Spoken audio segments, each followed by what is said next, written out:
bago tayo mag-umpisa mga chong, pakilike muna na tong video dahil malaking tulong na iyan sa ating munting channel. Ito ang import ng Barangay Ginebra San Miguel na si Tony Bishop ay nagpakitang gilas agad sa kanyang debut game kontra Converge Fiber Xers kung saan kumamada ito ng 34 puntos na may kasamang 12 rebounds. Ayon pa sa mga fans, fit ito si Tony Bishop sa Gene Kings dahil halata naman na hindi ito nahihirapan sa sistema ni Coach Tim Cone at nakapag-blend ito ng maayos sa kanyang ka-teammates. Kaya naman nakapag-deliver agad ito sa debut game ng Gene Kings.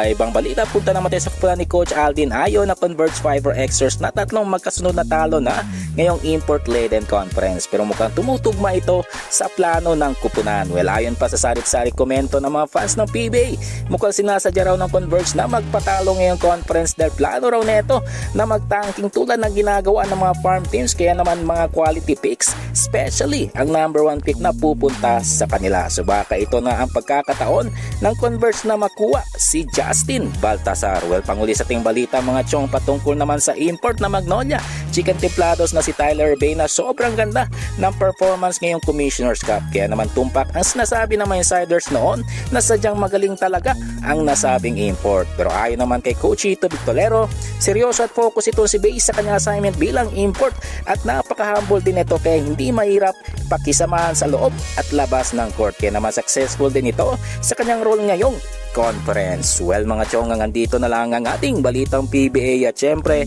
huwag kalimutan mag-subscribe at i-like itong video bilang pagsuporta. So this is Channel B once again. I'm out.